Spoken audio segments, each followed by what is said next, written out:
السلام علیکم ورحمۃ اللہ وبرکاتہ۔ بسم اللہ الرحمن الرحیم۔ اللہ رب محمد صلی اللہ علیہ وسلم، نحن عباد محمد صلی اللہ علیہ وسلم۔ نابالغ بچے جو ابھی شرعی اعتبار سے بالغ نہیں ہوئے ہیں، ایسے بچے اگر اذان دے دیں یا تکبیر کہہ دیں تو کیا اذان اور تکبیر ہوگی یا نہیں ہوگی؟ یاد رکھیں، شریعت مطہرہ کا مسئلہ تو یہی ہے کہ اذان اور تکبیر یہ دونوں بالغ لوگ، بالغ حضرات، بالغ مرد کہیں تو افضل ہے اور بہتر ہے، اور صحیح مسئلہ یہی ہے۔ اذان اور تکبیر دونوں کے لیے مسئلہ یہی ہے کہ اذان کہنے والا یا تکبیر کہنے والا بالغ ہونا چاہیے، یہی سنت طریقہ ہے، یہی افضل طریقہ ہے۔ سوال یہ ہوتا ہے کہ اگر کوئی نابالغ بچہ اذان دے دے یا تکبیر کہہ دے تو اس کا کیا مسئلہ ہوگا؟ تو یاد رکھیں، نابالغ بچے بھی اگر سمجھدار ہیں، مسئلے کو سمجھتے ہیں، یعنی مسئلے کو سمجھنے سے مطلب یہ ہے کہ اذان کو سمجھتے ہیں، اذان کے ادب کو سمجھتے ہیں، جیسے 12-13 سال کے بچے ہو گئے، شرعی اعتبار سے تو بالغ نہیں ہیں لیکن مدرسے میں پڑھنے والے ہیں یا کسی عربی مکتب میں پڑھنے والے ہیں، اور وہ بہتر طریقے سے ان کی تربیت کر دی گئی ہے، وہ سمجھتے ہیں، اذان کے مطلب کو سمجھتے ہیں، اذان کے ادب و احترام کو سمجھتے ہیں۔ تو اگر ایسے بچے ہیں جو سمجھدار ہیں اور شرعی اعتبار سے بالغ نہیں ہیں، تو ایسے بچے اگر اذان دیتے ہیں تو کوئی حرج نہیں ہے، اذان ہو جائے گی۔ اور ایسے بچے اگر تکبیر کہتے ہیں تو بھی تکبیر بھی ان کی ہو جائے گی، کوئی حرج نہیں ہے۔ تو پہلا مسئلہ یہ ہے کہ بالغ ہوں تو بہتر ہے، افضل طریقہ یہی ہے، لیکن اگر نابالغ ہیں اور سمجھدار ہیں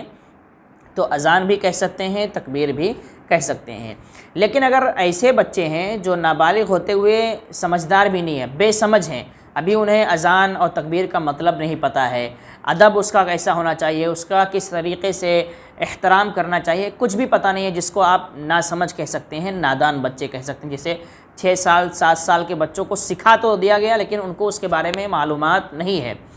تو اگر ایسے بچے اگر اذان کہتے ہیں تو شریعت مطہرہ میں ایسے بچوں کے اذان کا کوئی اعتبار نہیں ہوگا، دوبارہ اذان کہنا ضروری ہوگا۔ یعنی نابالغ اور ناسمجھ بچے، نابالغ سمجھدار ہے تب تو اذان بھی ہو جائے گی، تکبیر بھی ہو جائے گی، لیکن نابالغ بے سمجھ ہے، ناسمجھدار ہے، اور ایسا بچہ اگر اذان کہہ دیتا ہے تو اذان نہیں مانی جائے گی، اذان دوبارہ کہنا ضروری ہو جائے گا۔ اس کے بعد میں اگر نابالغ اور ناسمجھ بچہ تکبیر کہہ دے، نابالغ ہے، سمجھدار ہے اور تکبیر کہتا ہے تو ہو جائے گی، لیکن نابالغ ہوتے ہوتے وہ ابھی سمجھدار بھی نہیں ہے، بالکل نادان بچہ ہے، وہ تکبیر کہہ دیتا ہے، پہلی بات تو نہیں کہنا چاہیے اسے اور اس کو منع کر دینا چاہیے، لیکن اگر وہ کہہ دیتا ہے اور صحیح طریقے سے تکبیر کہتا ہے تو بہرحال اس کی تکبیر مان لی جائے گی، دوبارہ تکبیر کہنے کی ضرورت نہیں ہے۔ مسئلے میں فرق ہے، اگر نابالغ نادان بچہ اذان کہتا ہے تو اذان نہیں مانی جائے گی، دوبارہ اذان دینا پڑے گا، لیکن اگر وہ کسی وجہ سے تکبیر کہہ دیتا ہے تو تکبیر مان لی جائے گی، دوبارہ تکبیر کہنے کی ضرورت نہیں ہے۔ تو یہ مسئلہ ہوا جس کا خلاصہ میں پیش کر دوں، اذان اور تکبیر دونوں کے لیے مسئلہ یہی ہے کہ بالغ ہو تو زیادہ اچھا ہے، افضل اور سنت طریقہ یہی ہے۔ لیکن اگر کوئی نابالغ بچہ اذان اور تکبیر کہتا ہے اور وہ سمجھدار ہے، ہوشیار ہے، تو اس کی اذان بھی مانی جائے گی، اس کی تکبیر بھی مانی جائے گی، کوئی حرج نہیں ہے۔ لیکن اگر وہ نابالغ ہے اور ابھی نادان ہے اور اذان کہہ دیتا ہے تو اس کی اذان نہیں مانی جائے گی، اذان دوبارہ کوئی بالغ یا ہوشیار بندہ کہے گا تبھی مانی جائے گی۔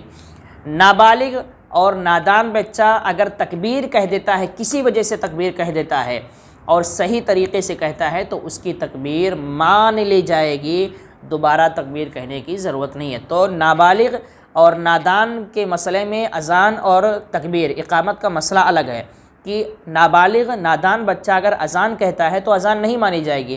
لیکن وہیں پر اگر وہ تکبیر کہہ دیتا ہے تو اس کی تکبیر مان لی جائے گی، دوبارہ تکبیر نہ کہنے کی ضرورت نہیں ہوگی۔ لیکن نابالغ اور ناسمجھ کو نہ تو تکبیر کہنے کی اجازت دی جائے اور نہ اذان دینے کی اجازت دی جائے۔ یہ مسئلہ ہے اذان کے تعلق سے کہ کون اذان کہہ سکتا ہے اور کون نہیں کہہ سکتا ہے۔ السلام علیکم ورحمۃ اللہ وبرکاتہ۔